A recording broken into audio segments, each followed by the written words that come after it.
Assalamualaikum warahmatullahi wabarakatuh. Nama saya Hana Pujiani dari Fakultas Ekonomi Akuntansi Universitas Kuningan. Di sini saya akan mempresentasikan tentang akuntansi sosial lingkungan yang berjudul Pengaruh Mekanisme Corporate mampus ya bahasa Inggris. Pengaruh mekanisme corporate governance, kinerja keuangan dan kinerja lingkungan terhadap pengungkapan Islamic Social Reporting. Nama penulis yaitu Bapak Mahardika Kurniawati dan Rijal Yaya. Nama jurnal Akuntansi dan Investasi nomor 18 nomor 2 halaman 163 sampai 171 Juli 2017.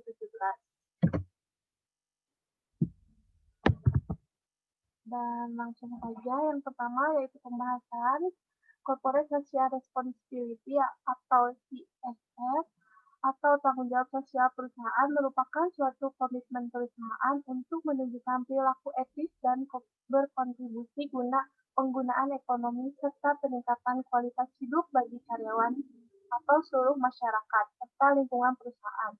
CSR merupakan semakin umum dalam dunia bisnis. Indonesia sering dengan banyak CSR diimplementasikan oleh dunia bisnis. Hal tersebut didukung dengan adanya peraturan pemerintah mengenai pengungkapan praktik CSR dalam Undang-Undang Nomor 40 Tahun 2007 tentang perseroan terbatas yang menegaskan bahwa laporan keuangan harus melaporkan pelaksanaan tanggung jawab sosial dan lingkungan. Tujuannya yaitu dapat memberikan gambaran tentang tingkat pengungkapan CSR pada perusahaan-perusahaan syariah yang termasuk dalam DES kepada seluruh pemangku kepentingan, baik pemangku kepentingan internal perusahaan maupun eksternal perusahaan. Dan hasil penelitian ini juga dapat digunakan sebagai informasi bagi penelitian yang akan datang, serta memberi kontribusi pada pengembangan ilmu pengetahuan dalam bidang akuntansi syariah untuk mendorong pertanggungjawaban perusahaan terhadap pelaksanaan pertanggungjawaban sosial dengan berlandaskan nilai-nilai Islam.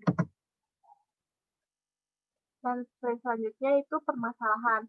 Permasalahan tentang lingkungan menjadi perhatian oleh baik sebagian perusahaan, baik tingkat nasional maupun internasional. Permasalahan tersebut timbul akibat aktivitas lain seperti ekstraktif, yaitu perusahaan tambang dan sawit dalam skala besar yang merupakan predator puncak ekologi. Survei yang dilakukan oleh Wahana Lingkungan Hidup Indonesia menyatakan bahwa kasus lingkungan menjadi penyebab masalah masih minimnya pelaporan tanggung jawab sosial di lingkungan. Dan kasus-kasus tersebut terkait dengan krisis lingkungan, pengambilan tanah rakyat untuk kepentingan investasi. Korporasi menempati angka tertinggi sebagai aktor atau pelaku perusahaan dan pencemaran lingkungan. Dari berbagai permasalahan lingkungan tersebut, pengungkapan lingkungan merupakan salah satu masalah yang harus diperhatikan di Indonesia. Berdasarkan analisis data, maka dapat diambil kesimpulan bahwa kepekaan industri, komisaris independen, multiple directorship, ukuran dewan komisaris, ukuran perusahaan, dan probabilitas berpengaruh terhadap kualitas pengungkapan lingkungan. Sementara itu, variabel liputan media, keragaman gender, dan kepemilikan institusional tidak berpengaruh terhadap kualitas pengungkapan lingkungan. Mampus. Untuk yang selanjutnya yaitu teori-teori. Teori yang pertama adalah teori legitimasi, yaitu teori legitimasi menjelaskan kontrak sosial organisasi dengan masyarakat. Kelangsungan hidup perusahaan akan terancam apabila masyarakat merasa suatu perusahaan telah melanggar kontrak sosial. Dan yang kedua, teori keagenan. Teori keagenan menyatakan bahwa hubungan keagenan timbul ketika salah satu pihak menyewa pihak lain untuk melakukan beberapa jasa untuk kepentingannya, yang melibatkan pendelegasian beberapa otoritas pembuatan keputusan kepada agen. Dan yang selanjutnya hipotesisnya. Yang pertama, H1 sama dengan liputan media berpengaruh positif terhadap kualitas pengungkapan lingkungan. Yang kedua, perusahaan yang berada dalam industri pertambangan akan mengungkapkan kinerja lingkungan dengan lebih berkualitas dibandingkan perusahaan yang berada di industri lainnya. H3, komisaris independen berpengaruh positif terhadap kualitas pengungkapan lingkungan. H3B, keragaman gender berpengaruh positif terhadap kualitas pengungkapan lingkungan. H3C, multiple directorship berpengaruh positif terhadap kualitas pengungkapan lingkungan. H3D, ukuran Dewan Komisaris berpengaruh positif terhadap kualitas pengungkapan lingkungan. H4, kepemilikan institusional berpengaruh positif terhadap kualitas pengungkapan lingkungan. Dan yang selanjutnya, metode analisis data. Untuk menguji hipotesis dalam penelitian ini digunakan ujian analisis regresi linier berganda. Pengujian hipotesis dilakukan melalui tahap uji asumsi klasik, uji koefisien, determinasi, uji F atau uji simultan, dan uji T atau uji signifikan tersial. Metode analisis data. Sebelum melakukan uji hipotesis, dilakukan uji asumsi klasik untuk menguji apakah model regresi dapat diterapkan dalam pengujian hipotesis penelitian ini. Uji asumsi klasik yang digunakan adalah uji normalitas, uji multifominalitas, uji heteroskedasitas, dan uji autokorelasi. Dan yang selanjutnya, berdasarkan hasil pengujian tersebut, model telah memenuhi persyaratan asumsi klasik, sehingga model regresi dapat diterapkan dalam pengujian hipotesis penelitian ini. Untuk slide selanjutnya, yaitu hasil pengujian hipotesis.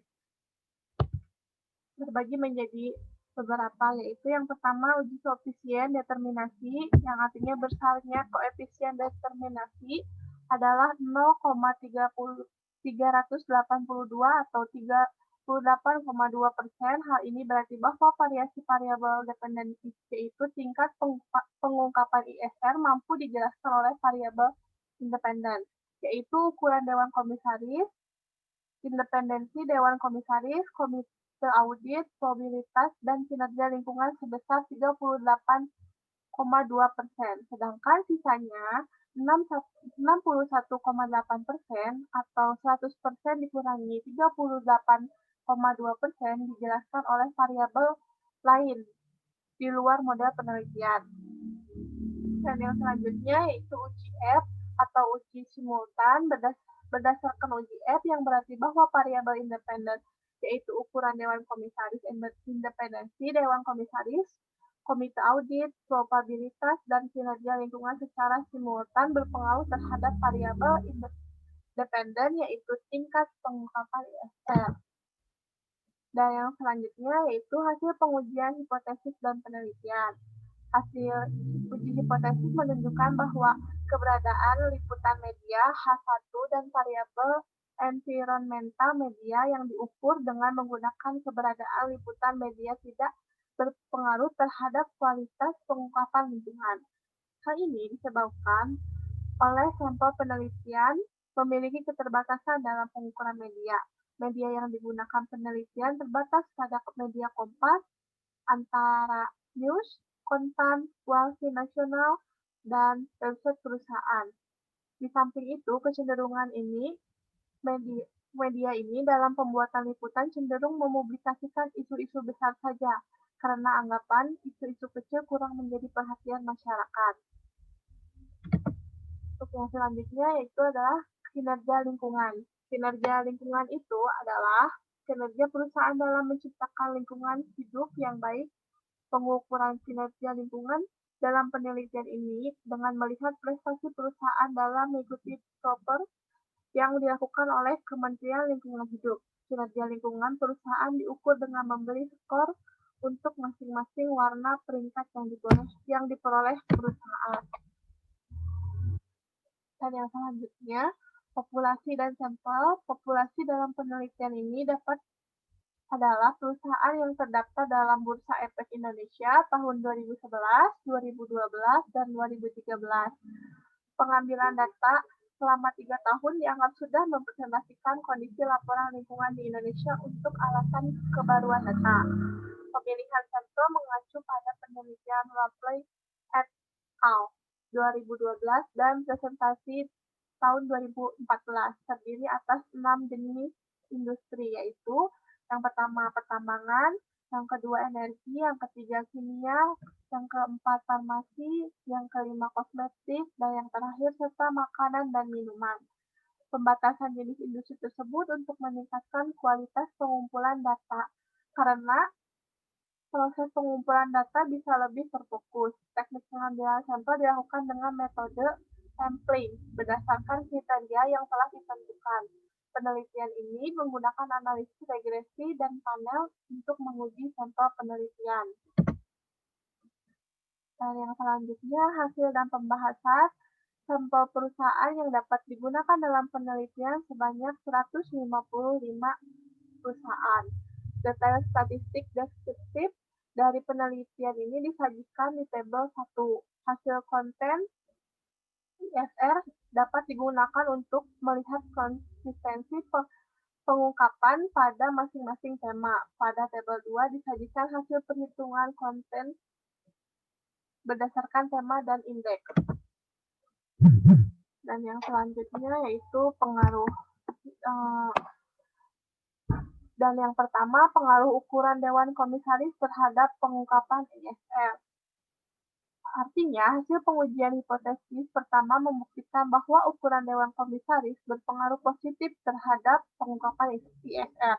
Hasil penelitian ini mendukung teori legitimasi yang menyatakan bahwa Dewan Komisaris memiliki peran yang penting karena bertugas untuk melakukan pengawasan terhadap manajemen, memberikan informasi kepada perusahaan, termasuk informasi tentang pengungkapan tanggung jawab sosial. Ukuran Dewan Komisaris berpengaruh positif terhadap pengungkapan IFR perbankan syariah di Indonesia. Ukuran Dewan Komisaris mempengaruhi positif terhadap tingkat pengungkapan tanggung jawab sosial. Dan yang kedua, pengaruh independensi Dewan Komisaris terhadap pengungkapan IFR. Artinya, hasil pengujian hipotesis kedua membuktikan bahwa independensi Dewan Komisaris tidak berpengaruh terhadap pengungkapan IFR. Hal ini berarti bahwa tinggi rendahnya proporsi Dewan Komisaris independen tidak mempengaruhi proses pengawasan dilakukan oleh Dewan Komisaris terhadap kinerja manajemen, mengungkapkan informasi secara luas. Komposisi Dewan Komisaris independen tidak berpengaruh terhadap tingkat pengungkapan IFR. Dan yang ketiga, pengaruh Komite Audit terhadap pengungkapan IFR. Tidak berpengaruh terhadap pengungkapan IFR. Hal tersebut berarti bahwa besar kecilnya ukuran Komite Audit yang ada di perusahaan tidak mempengaruhi kualitas pengungkapan perusahaan, serta menyatakan bahwa ukuran Komite Audit tidak berhak terhadap luas pengungkapan tanggung jawab sosial. Dan yang keempat, pengaruh probabilitas terhadap pengungkapan IFR. Dan hasil yang ini membuktikan bahwa probabilitas berpengaruh positif terhadap pengungkapan IFR. Hal ini mengidentifikasi bahwa profitabilitas berkaitan erat dengan efektif manajemen suatu perusahaan menentukan langkah strategis untuk memperoleh keuntungan. Probabilitas berpengaruh positif terhadap tingkat pengungkapan tanggung jawab sosial. Dan yang kelima, pengaruh kinerja lingkungan terhadap pengungkapan IFR. Untuk hasil ini membuktikan bahwa kinerja lingkungan berpengaruh positif terhadap pengungkapan IFR. Hal ini mengindikasi bahwa program pemeringkatan yang dilakukan oleh pemerintah memicu perusahaan untuk mengungkapkan kepedulian perusahaan terhadap kegiatan sosial dan lingkungan. Semakin tinggi angka yang diperoleh dalam peringatan kinerja lingkungan yang diberikan oleh pemerintah, berarti perusahaan memiliki kinerja lingkungan yang semakin baik. Adanya pengaruh kinerja lingkungan dengan pengungkapan IFR tersebut serta menunjukkan bahwa tanggung jawab lingkungan berpengaruh serta signifikan terhadap pengungkapan penanggung-jawaban sosial perusahaan. Jadi, kesimpulannya dapat diambil yaitu bahwa kepekaan industri komisaris independen, multiple direktorship, ukuran dewan komisaris, ukuran perusahaan, dan profitabilitas berpengaruh terhadap kualitas pengungkapan lingkungan. Sementara itu, variabel liputan media, keragaman gender, dan kepemilikan institusional adalah berpengaruh terhadap kualitas pengungkapan lingkungan.